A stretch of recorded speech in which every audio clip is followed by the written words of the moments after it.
Film की शुरुआत एक गंभीर रहस्योद्घाटन से होती है। पृथ्वी पर सभी पौधों का जीवन समाप्त हो गया है, जिससे प्राकृतिक ऑक्सीजन की कमी हो गई है। मानवता विलुप्ति के कगार पर है। अंतिम शेष ऑक्सीजन के घटते ही सांस लेने के लिए संघर्ष कर रही है। इस गंभीर स्थिति में केवल एक ऑस्ट्रेलियाई शहर कृत्रिम ऑक्सीजन पर निर्भर होकर जीवित रहता है। हालांकि इस जीवन रेखा की एक कीमत है। लोग इसका उपयोग करने के परिणाम स्वरूप एक घातक बीमारी से ग्रस्त हो रहे हैं। हम नायक एथन से मिलते हैं, जिसकी पत्नी भी इस बीमारी से पीड़ित है। उसे बचाने के लिए बेताब एथन उसे उच्चतम गुणवत्ता वाली ऑक्सीजन प्रदान करने की कोशिश करता है, लेकिन इसकी भारी कीमत होती है। एक निगम जो कृत्रिम ऑक्सीजन के उत्पादन को नियंत्रित करता है, जीवित बचे लोगों के भाग्य को अपने हाथों में रखता है। एथन को इस निगम की सीईओ और प्रमुख शोधकर्ता रेजिना द्वारा बुलाया जाता है।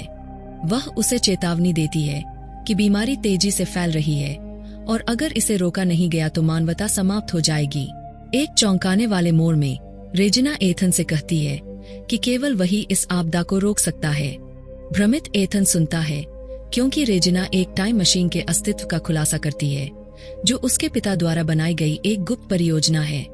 एथन अपने करीबी दोस्त जूड के साथ उस प्रयोगशाला में ले जाया जाता है, जहां टाइम मशीन रखी गई है। यह पता चलता है कि मशीन का एक प्रमुख घटक एथन की कलाई घड़ी में एम्बेडेड है, जो उसके पिता का उपहार है। एथन यह जानकर चौंक जाता है कि यह घड़ी एक महत्वपूर्ण तकनीक का हिस्सा है और उसके पिता ने हमेशा उसे मशीन का उपयोग करने के लिए ही चुना था। वे बताते हैं कि टाइम मशीन एथन को 400 साल भविष्य में ले जा सकती है। भविष्य से प्राप्त संदेशों के अनुसार तब तक पृथ्वी ठीक हो जाएगी, पौधे फिर से उग आएंगे, ऑक्सीजन का स्तर बहाल हो जाएगा और जलवायु मानव जीवन के लिए उपयुक्त होगी। एथन का मिशन भविष्य में जाकर इन पौधों को इकट्ठा करना और उन्हें पृथ्वी पर जीवन को बहाल करने के लिए वापस लाना है। शुरुआत में एथन अनिच्छुक होता है। उसकी पत्नी की स्थिति उसे बहुत परेशान करती है और उसे डर है कि वह उसे छोड़ देगा, जैसे उसके पिता ने एक बार उसे और उसकी माँ को छोड़ दिया था। जूड, जो उसकी माँ की मृत्यु के बाद एथन के लिए भाई जैसा रहा है, उसे समझाने की कोशिश करता है कि यह मिशन उसकी पत्नी और मानवता को बचाने का एकमात्र तरीका है। यहाँ तक कि एथन की पत्नी अपनी बीमारी के बावजूद उसे जाने के लिए कहती है, यह जानते हुए कि यह उनकी एकमात्र आशा है। बहुत सोच विचार के बाद एथन सहमत हो जाता है, लेकिन उसकी एक शर्त होती है। रेजिना को उसकी पत्नी के इलाज के लिए प्राथमिकता देनी होगी। रेजिना सहमत हो जाती है और एथन को भविष्य में भेजने की तैयारी शुरू हो जाती है। मशीन में प्रवेश करने से पहले एथन को एक विशेष सूट और अतीत के साथ संवाद करने के लिए एक उपकरण दिया जाता है। मिशन के चारों ओर की अनिश्चितता के बावजूद कोई नहीं जानता कि एथन भविष्य में किससे या किससे मिलेगा या वह कैसे वापस आएगा। एथन इसे पूरा करने के लिए दृढ़ संकल्पित है। जैसे ही मशीन सक्रिय होती है, प्रयोगशाला रेडियो तरंगों के एक विस्फोट में डूब जाती है और एथन समय के माध्यम से आगे बढ़ता है। वह आकाश के माध्यम से तेजी से गिरता है और एक घने अज्ञात जंगल में दुर्घटनाग्रस्त हो जाता है। जैसे ही वह गिरता है, उसका सूट आग पकड़ लेता है और वह जल्दी से इसे उतार देता है। अब भविष्य में 400 साल आगे की एक अपरिचित दुनिया में एथन को अपनी पत्नी और मानवता के अवशेषों को बचाने के लिए अपनी खोज शुरू करनी होगी। एथन अपने आसपास का सर्वेक्षण करता है और यह देखकर आश्चर्यचकित होता है कि दुनिया अतीत से अपरिवर्तित प्रतीत होती है।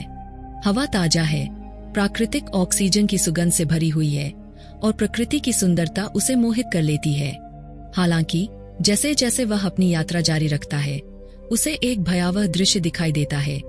एक कंकाल जिसके खोपड़ी में गोली का छेद है। उसका दिल तेजी से धड़कने लगता है जब वह कंकाल की वर्दी पर नाम पहचानता है।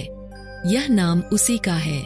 चौंक और भ्रमित एथन को वैज्ञानिकों द्वारा दिया गया वही उपकरण भी कंकाल के पास पड़ा हुआ मिलता है। उसका डर गहरा हो जाता है जब उसे एहसास होता है कि कंकाल ने भी वही घड़ी पहनी हुई है जो उसने पहनी है। लेकिन एक अंतर है, कंकाल की घड़ी में हरी बत्ती जल रही है, जबकि एथन की घड़ी में लाल बत्ती जल रही है। यह विसंगति, एक रहस्यमय विवरण जिसे वह बचपन से जानता है, केवल उसकी उलझन को बढ़ा देता है। जैसे ही रात होती है, एथन गर्म रहने के लिए आग जलाता है और कुछ जंगली जामुन खाता है जो उसे मिलते हैं, यह जाने बिना कि वे जहरीले हैं। जल्द ही उसका शरीर हिंसक प्रतिक्रिया करता है और वह बेहोश हो जाता है। प्रयोगशाला में वैज्ञानिक उसके द्वारा ले जाए गए उपकरण के माध्यम से उसकी स्थिति की निगरानी करते हैं और उसके दोस्त जूड को उसे बचाने और मिशन को जारी रखने के लिए समय में वापस भेजा जाता है। एथन होश में आता है। यह देखकर चौंक जाता है कि जूड उसके बगल में है। साथ में वे आगे बढ़ते हैं और जल्द ही एक दरवाजा खोजते हैं। अजीब तरह से पहले मिले कंकाल अब इस दरवाजे के सामने पड़ा हुआ है। उन्हें एहसास होता है कि समय रेखा में कुछ बदल गया है। जैसे ही वे पास आते हैं, एक स्कैनर उभरता है, एथन की आंख को पहचानता है और दरवाजा खोल देता है। अंदर वे खुद को एक परिचित जगह पर पाते हैं, वही प्रयोगशाला जहां से उन्होंने शुरुआत की थी। जूड इस रहस्योद्घाटन से रोमांचित है और टाइम मशीन उनके सामने खड़ी है, उपयोग के लिए तैयार है। हालांकि वे मशीन पर एक टाइमर देखते हैं जो बताता है कि प्रयोगशाला 4 घंटे में निष्क्रियता के कारण आत्मविनाश कर देगी, जो दुरुपयोग को रोकने के लिए एक सुरक्षा उपाय है। एथन अपने पिता द्वारा छोड़ा गया एक होलोग्राम संदेश सक्रिय करता है जो परियोजना और मिशन का विवरण बताता है। समय तेजी से बीत रहा है। उन्हें जल्दी से ऑक्सीजन और पौधों को इकट्ठा करना होगा और अतीत में लौटना होगा। लेकिन जब उन्हें एहसास होता है कि ऑक्सीजन संग्रह मशीन खराब हो रही है, तो घबराहट शुरू हो जाती है। केवल कुछ घंटों के साथ उन्हें मशीन की मरम्मत करनी होगी और मिशन को पूरा करना होगा। जैसे ही वे बाहर कदम रखते हैं, उन्हें एक भयानक दृश्य दिखाई देता है। पूरा शहर अब पौधों से भर गया है और हर जगह मानव कंकाल बिखरे हुए हैं। इससे वे समझते हैं कि मानवता के विलुप्त होने के बाद शहर पौधों के जीवन से भर गया। मनुष्यों की अनुपस्थिति में पर्यावरण, जो कभी बंजर था, प्रकृति द्वारा बहाल कर दिया गया था। एथन अपने भविष्य के घर की ओर जाता है और तबाह हो जाता है जब उसे अपनी पत्नी का कंकाल मिलता है।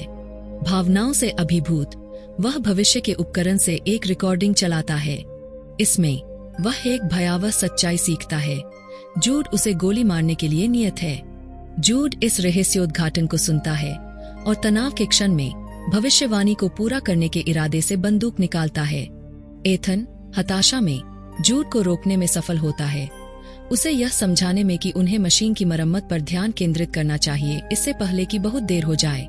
वे प्रयोगशाला में वापस भागते हैं। अब केवल 37 मिनट की उल्टी गिनती बची है। जारी रखने से पहले एथन अपने कंकाल की जांच करने के लिए बाहर जाता है। उसे उम्मीद है कि जूड को रोककर उसने अपना भाग्य बदल दिया होगा, लेकिन जब वह कंकाल तक पहुंचता है तो यह पहले जैसा ही रहता है, उसी स्थिति में पड़ा हुआ और उसी गोली के घाव के साथ। एथन को यह निश्चितता के साथ एहसास होता है कि उसका भविष्य नहीं बदला है, अभी तक नहीं। एथन अपने भविष्य के बारे में जवाब पाने के लिए बेताब एक साहसी कदम उठाने का फैसला करता है। वह अपने उपकरण से बैटरी निकालता है और इसे भविष्य के उपकरण में डालता है, जिससे एक वीडियो सक्रिय हो जाता है। अपनी भयावहता में वीडियो उस क्षण को प्रकट करता है जब जूड उसे मारता है। जूड भी वीडियो देखता है और एक गंभीर एहसास होता है, उनके पास समय कम है। जूड तर्क देता है कि ऑक्सीजन कलेक्टर की मरम्मत में बहुत समय लगेगा और जोर देता है कि उन्हें मिशन को छोड़ देना चाहिए और टाइम मशीन का उपयोग करके भाग जाना चाहिए। जूड की विनती को नजरअंदाज करते हुए एथन उसे एक कमरे में बंद कर देता है, यह तय करके कि वह जो शुरू किया है उसे पूरा करेगा।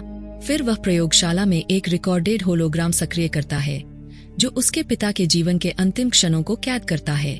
होलोग्राम में एथन अपने पिता के सच्चे इरादों को देखता है, मानवता को बचाने के लिए टाइम मशीन और उसके आविष्कारों का उपयोग करना। हालांकि रेजिना की अपनी स्वार्थी योजनाएं थीं। उसे मशीन का दुरुपयोग करने से रोकने के लिए एथन के पिता ने इसे एथन के डीएनए से जोड़ा। यही कारण है कि जब उसने पहली बार इसे पहना था तो घड़ी ने उसे खून बहाया। जैसे ही एथन देखता है, एक चौंकाने वाला सच सामने आता है। रेजिना उसके माता पिता की मौत के लिए जिम्मेदार थी और जूड, जिस पर उसने भाई की तरह भरोसा किया था, ने उसकी मदद की। रेजिना ने अपनी विकृत महत्वाकांक्षाओं को पूरा करने के लिए भविष्य में एथन का उपयोग करने की योजना बनाई थी। तबाह होकर एथन को एहसास होता है कि वर्षों से उसने अपने पिता को दोषी ठहराया था, लेकिन असली गद्दार जूड था, जिसके शब्दों ने उसके मन को विषाक्त कर दिया था। रेजिना की योजना को सफल न होने देने के लिए दृढ़ संकल्पित, एथन टाइम मशीन को नष्ट करने पर विचार करता है। तभी जूड मुक्त हो जाता है और उसका सामना करता है। जूड स्वीकार करता है कि रेजिना ने उसे यह सुनिश्चित करने के लिए भेजा था कि एक बार एथन ने मशीन की मरम्मत कर ली तो वह उसे मार देगा। इसके बावजूद जूड स्वीकार करता है कि वह अभी भी एथन को भाई मानता है। अपराधबोध से अभिभूत जूड एथन के लिए बंदूक लेता है और खुद को गोली मार लेता है। मिशन को पूरा करने का मौका देने के लिए अपने जीवन का बलिदान कर देता है। बिना समय बर्बाद किए एथन ऑक्सीजन कलेक्टर की मरम्मत पर ध्यान केंद्रित करता है। वह सभी पौधों को इकट्ठा करने में सफल होता है, उन्हें टाइम मशीन में रखता है ताकि उन्हें अतीत में भेजा जा सके। पौधों के साथ एथन अपने पिता की हत्या का सबूत और रेजिना की भ्रष्ट योजना का सबूत भी भेजता है। हालांकि एथन खुद अतीत में वापस न लौटने का कठिन निर्णय लेता है। इसके बजाय वह सुनिश्चित करता है कि रेजिना की योजना विफल हो जाए, जिससे उसकी अंतः गिरफ्तारी हो जाए। एक अंतिम इशारे के रूप में एथन अपनी पत्नी के लिए अतीत में एक फूल भेजता है जो आशा और प्रेम का प्रतीक है। यह सुनिश्चित करने के लिए कि कोई भी फिर से टाइम मशीन का दुरुपयोग न कर सके, एथन इसे नष्ट कर देता है, भविष्य को सील कर देता है। जब वह प्रयोगशाला के बाहर कदम रखता है तो वह कुछ असाधारण देखता है। उसका कंकाल गायब है, समय रेखा बदल गई है और भविष्य बदल गया है। एथन के निस्वार्थ कार्यों ने न केवल उसके अपने भाग्य को बदला है बल्कि पूरी मानवता को बचाया है। फिल्म का अंत हरे भरे हरियाली के शांतिपूर्ण दृश्य के साथ होता है, जो पृथ्वी के लिए एक नई शुरुआत का प्रतीक है। एक व्यक्ति का बुद्धिमान निर्णय भी इतिहास की दिशा बदल सकता है। देखने के लिए धन्यवाद।